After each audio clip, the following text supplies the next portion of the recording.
গতকাল মধ্যরাতে গোপন সূত্রে খবরে বেলডাঙ্গা পুলিশ বেলডাঙ্গা এলাকা থেকে নওশাদ মণ্ডল নামে এক ব্যক্তিকে গ্রেপ্তার করে। তার কাছ থেকে 6 দেশি আগ্নেয়াস্ত্র ও 2 মার্কেট সহ 14 রাউন্ড গুলি উদ্ধার করা হয়। প্রাথমিক তদন্তে জানতে পারা যায় সেগুলি তিনি তৌসিফ মোল্লা নামের এক ব্যক্তিকে বিক্রয় করার উদ্দেশ্যে নিয়ে আসছিলেন। হাত বোতলের আগে হাতে নাতে পাকড়াও করে নওশাদ মণ্ডলকে। পুলিশ সূত্রে খবর, পুলিশের খাতায় এর আগেও নওশাদ মণ্ডলের নামে মাদক পাচারকারী হিসেবে নথিভুক্ত রয়েছে। এছাড়াও মাদক পাচার কাণ্ডে তিনি বেশ কিছুদিন জেলে ছিলেন। 3 মাস আগে তিনি জেল থেকে মুক্ত হন। এরপরেই আবারও আগ্নেয়াস্ত্র পাচারের কাজে তিনি লিপ্ত হন। ধৃত নওশাদ মণ্ডলের বাড়ি ডোমকল থানা এলাকায়। পুলিশ নির্দিষ্ট ধারায় মামলা রুজু করে ধৃত অভিযুক্ত নওশাদ মণ্ডলকে আজ জেলা আদালতে তোলা হবে। আমরা আজ রাতে রাত 12:55 থেকে রাত 2:30টার মতো এই টাইমে আমরা খবর পাই সোর্স মারফত যে নওশাদ মণ্ডল নামে এক ব্যক্তি, যার বাড়ি ডোমকল থানার আন্ডারে, তো তার এক্সক্লুসিভ পজিশনে কিছু আর্মস ডেলিভারি হচ্ছে। তো সেই সূত্র মারফত আমরা আমাদের টিম নিয়ে যখন যাই কালীতলা এরিয়া, আমাদের বেলডাঙ্গা থানার আন্ডারে, তো সেখানে গিয়ে দেখি তার পজিশনে 6 পিস 1 শাটার পাইপ গান এবং 2টো মাস্কেট, আর সাথে 14 রাউন্ড অ্যামিউনিশন, এবং সাথে একটা প্লাস্টিক ব্যাগ এবং 1 নাইলন ব্যাগ, প্লাস্টিক অ্যাকচুয়ালি বস্তা, এবং 1 নাইলন ব্যাগ, এগুলো উদ্ধার করি। তো যখন এগুলো আমরা তার পজিশনে পাই, তাকে যখন বলি আপনার কি ভ্যালিড ডকুমেন্টস আছে, সে কোনো ডকুমেন্টস দেখাতে ব্যর্থ হয়।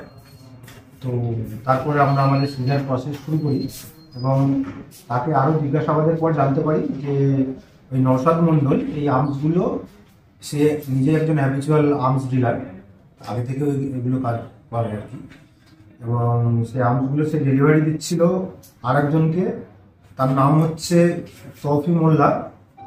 এবং এই যে নওশাদ মণ্ডল এর আগেও এনডিপিএস কেসের একটা অ্যাকিউজ ছিলেন এবং বেশ কয়েকদিন কাস্টডিতেও ছিলেন, এবং 3 মাস আগে বেল নিয়ে ছাড়া হয়েছে। কোথায় বাড়ি বললেন? না, বাড়ি ডোমকল থানার আন্ডারে। কি উদ্দেশ্য নিয়ে মানে এগুলো মনিটারি ট্রানজাকশন, টাকার পরিবর্তে বিক্রি করতেছে। এত পরিমাণে আগ্নেয়াস্ত্র কি বলবেন? বেলডাঙ্গা কোথা থেকে আসছে এগুলো? এগুলো আসছে ওর নিজে, এই ডোমকল থানার আন্ডারে বাড়ি, তো ও নিজে থেকে এনেছে। এটা তদন্ত সাপেক্ষ থেকে পেয়েছে। ওই সাইড থেকে, বিহার সাইড, ঝাড়খণ্ড সাইড থেকে, আপনার ওইখান থেকে মুঙ্গের সাইড থেকে মেনলি আমাদের কাছে যতটুকু খবর আছে, এবং এটা আর তদন্ত সাপেক্ষ যে প্রত্যেকে এসে, আর আমরা তদন্তে আছি। এর আগেও 4 তারিখে আর্মস রিকভারি হয়েছিল, আজকে হলো, তার সঙ্গে কি কোনোভাবে যুক্ত আছে? এটা আমরা তদন্ত করে দেখছি কি কানেকশন আছে, তো এখন আমরা মানে সরাসরি কিছু বলতে পারছি। ওদের জিজ্ঞাসাবাদ করা হয়েছিল যে বদরুদ্দিন যে ছিল, যে যাকে ধরা হয়েছিল, সে বলেছিল যে আমাদের ডোমকল থেকে নওশাদ এসে যে একটা ছাগল কেনা বেচা উপর দিয়ে দেখায়, আর অ্যাকচুয়ালি আংশটাই বিক্রি করে। ও তখন বলেছিল যে এই নওশাদের কাছ থেকে নেওয়া হয়। সেই সোর্স মারফত আমরা নওশাদকেও ধরার চেষ্টা করি, দুবার বাড়ি করে দেওয়া হয়, তখন পাওয়া যায়নি। তখন আজকে যখন আবার সেই যে সেম সোর্সে আমাদের খবর দেয়, দেওয়া কিন্তু আবার বিক্রি করতে আসছে বেলডাঙ্গায়। প্রিভিয়াস ক্রিমিনাল অ্যান্টিসিডেন্ট আছে, অনেক যা স্বীকার করলো, এর আগে বহুবার আর্মস সাপ্লাই করেছে এবং ধরাও করেছে। এর সঙ্গে আরো অনেকেই যুক্ত আছে বলে মনে করছেন? আমরা আপাতত যে নামটা এর স্টেটমেন্টে পাওয়া যাচ্ছে, এর নাম হচ্ছে তৌফিক মোল্লা। কোথায় এরিয়ায় বাড়ি, তো একে সাপ্লাই দিচ্ছিল টাকার বিনিময়ে। এবং আজকে কি উদ্ধার হলো? আজকে 6 পিস 1 শাটার হয়েছে উদ্ধার, এবং সাথে 2টো মাস্কেট আছে, এবং 14 রাউন্ড অ্যামিউনিশন আছে, একটা প্লাস্টিক বস্তা আছে, আর একটা নাইলন ব্যাগ, এগুলো রিকভার করেছে। এই যে আর্মস রিকভারি একের পর এক হয়ে চলেছে, এতে মানুষের মধ্যে আতঙ্ক বাড়ছে না কি বলবেন এটা নিয়ে?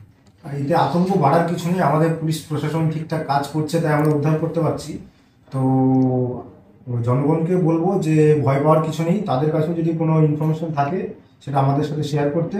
পুলিশ এবং প্রশাসনের তরফ থেকে আমাদের SP sir, additional SP sir, SDPO sir, IC সাহেবের সক্রিয় সহায়তায় আমরা যতটা সম্ভব চেষ্টা করব এবং জনগণকে আশ্বস্ত করব। আজকে কি পুলিশ হেফাজত দেবেন ওকে? অবশ্যই আমরা প্রেয়ার পাঠাচ্ছি। কতদিন? 7 দিনের জন্য। 7 দিনের জন্য? একদম 7 দিন।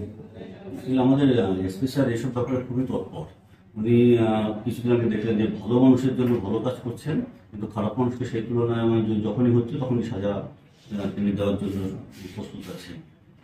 যখনই কোনো মানুষ বিপদে পড়ছেন, শান্তিপ্রিয় মানুষ, তখন তাকে যেরকম আমরা উদ্ধার করছি, বাংলাদেশ থেকে উদ্ধার করে আনা হয়েছে আমাদের এসএসআরের তৎপরতায়, উড়িষ্যা, উত্তরপ্রদেশ, সমস্ত জায়গা থেকে সেরকমভাবে যারা ক্রিমিনাল আছে তাদেরও ছাড়া কোনোভাবে ছাড়া বিশেষ করে এনডিপিএস, আর্মস, এগুলো পক্সো, রেপ, এসব কেসে আমাদের এসপি স্যারের এখন কঠোর নির্দেশ আছে, 0 টলারেন্স, কোনো টলারেন্স হবে না, এবং যেখানে যা আছে আমরা আর্মস রিকভার করব।